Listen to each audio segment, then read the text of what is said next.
It's easy to treat students with respect when they do what you want.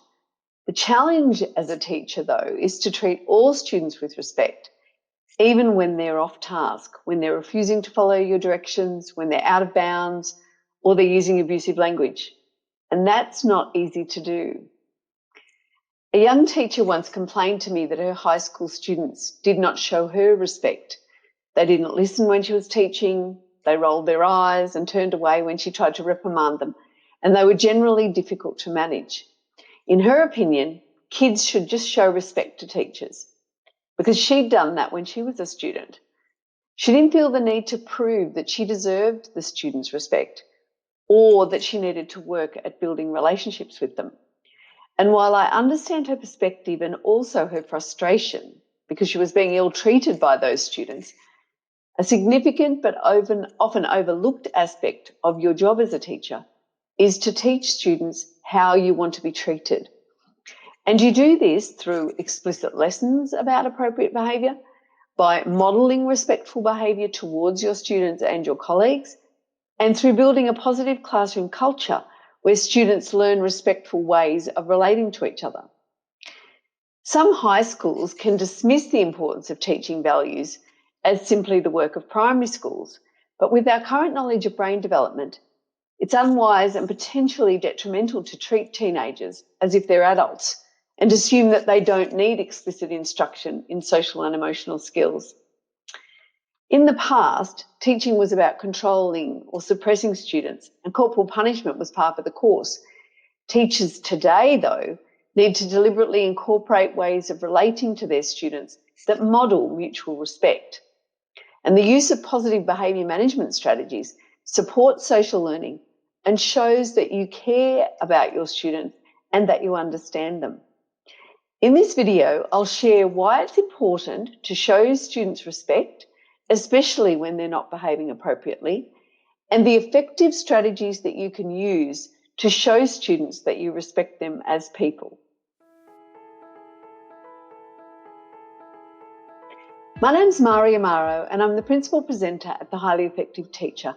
I'm a teacher and I've been working with students and supporting teachers for over 30 years.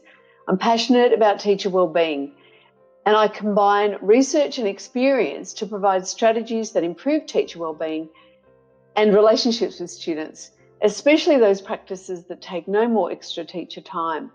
And it can actually give you back time because you're working more effectively.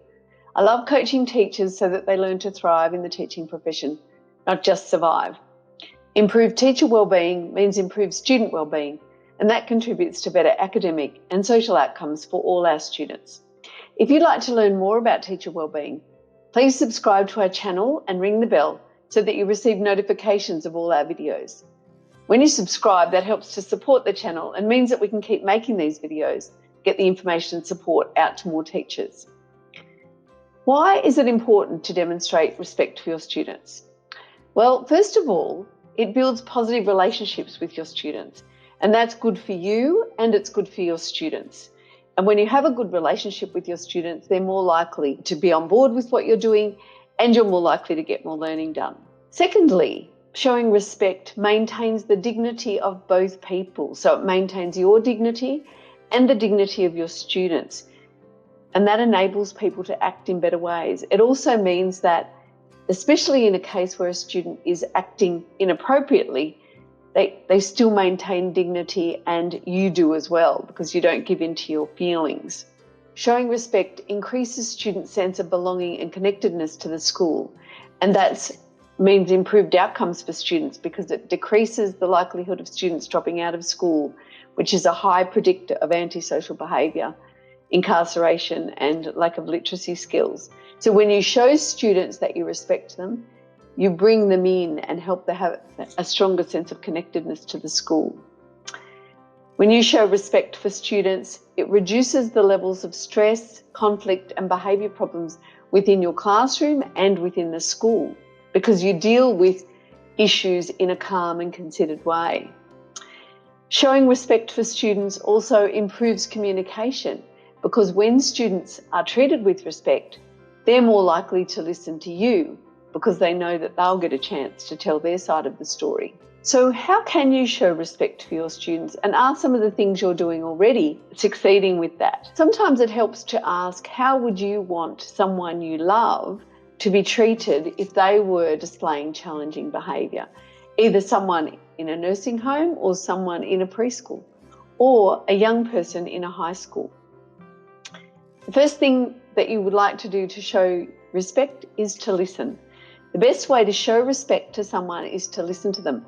And one issue that consistently comes up in school climate data is that kids don't feel heard. And this is particularly the case with our more at-risk kids. Number 2, understand what student behaviour means. Know that problem student behaviour is communication. And if we're to be successful, we need to discover what it is that the student is communicating and then teach them more appropriate ways to get their needs met. Number 3, be aware of your own body language and your tone of voice, especially when you're speaking to students who are off task or when the behaviour that they exhibit is a button-pushing behaviour for you. If you're interested in learning more about how to use your body language in a positive way and how it can impact communication, please check out our video on body language. Use scripts for when you're dealing with triggering situations or behaviours. When a student's behaviour is difficult to manage, even low-level non-compliance or unsafe, dangerous behaviour, a planned script is useful because it will help you to remain calm, and then you can de-escalate the situation rather than making it worse. For example, your script might be, "Joe, back to your work, thanks," rather than, "Joe, you're always talking. Stop right now and get back to your work. I'm sick of telling you the same thing every lesson." What students hear when you do that is blah, blah, blah. They switch off. Give your corrections and redirections using minimal language, and you increase the likelihood that your directions will be followed. And using thanks at the end is a really great strategy. Being prepared for your corrections means you know what you're going to do and say when students are off task, disruptive or challenging. And having a plan for those corrections means you'll be more likely to respond in ways that are respectful, generous, and in keeping with the kind of teacher that you want to be.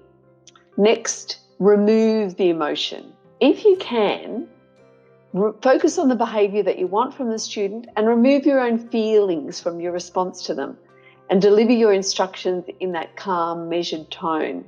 Don't take student behaviour personally, and acknowledge your feelings to yourself, because you may be starting to feel frustrated, angry, and totally fed up with the student's behaviour.